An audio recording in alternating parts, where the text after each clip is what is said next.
Hi, everybody. This is Mark Lowry, and I'm in Nashville, Tennessee. I've had to stay here this week because I have no electricity at my home in Houston. I didn't lose a single shingle. That sounds like a song, doesn't it? I didn't lose a single shingle um, on my house. I lost a couple of trees that were dead and needed to come down anyway, so that was good. And so everything's great as far as my house is concerned. But pray for all those people that lost everything, especially in Galveston and that area down there and all over Texas. I mean, there are places. A friend of mine has a church down in League City, I think it is, somewhere down there, and several of their members in their church have lost their entire homes. So that's who we need to be praying for. But thank the Lord for me. I mean, I hate to be selfish about it all, but I'm grateful because that would have been a lot of work. And you know how I hate work. And let's see. This weekend, I'm going to be, where am I going to be? I think in Texas. I'm going to be this coming Friday night at the Southcrest Baptist Church in Lubbock, Texas. If you'd like to come to that, we'd love to have you. Sunnyvale Baptist Church in Sunnyvale, Texas. I think that's near Dallas somewhere. Sunnyvale, Sunnyvale, Sunnyvale, Texas. Doesn't that sound nice? Sunnyvale. And at the Sunnyvale Baptist Church. That's Saturday night, the 27th of September.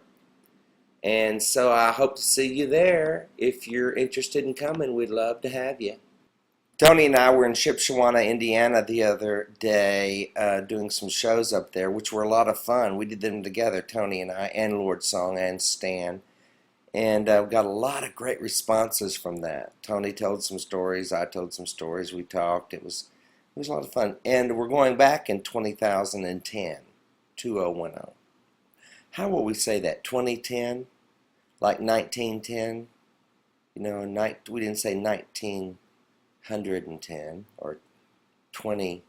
I guess we'll say 2010.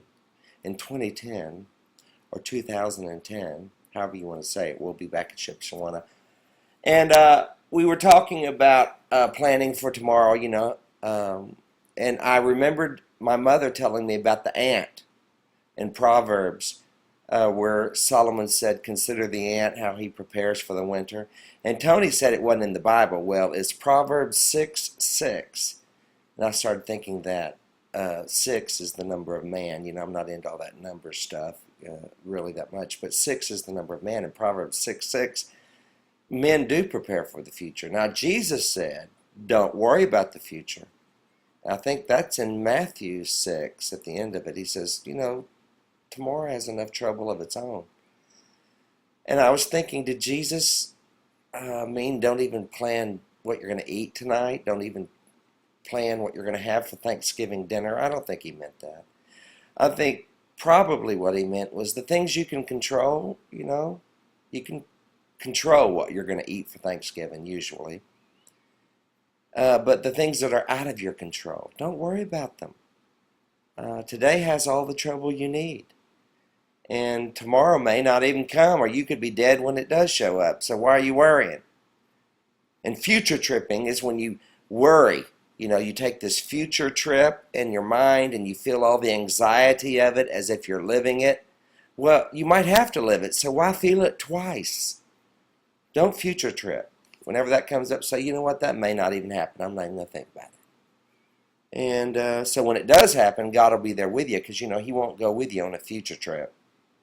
Because he's the great I am. He ain't the great I will be or the great I'm going to be or the great I'll in the future be.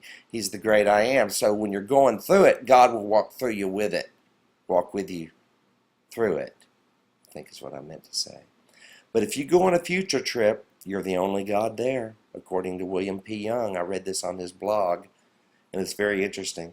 You really are the only God there because God will not go with you on something that doesn't exist. He doesn't live in the imagination. He lives in the reality of now.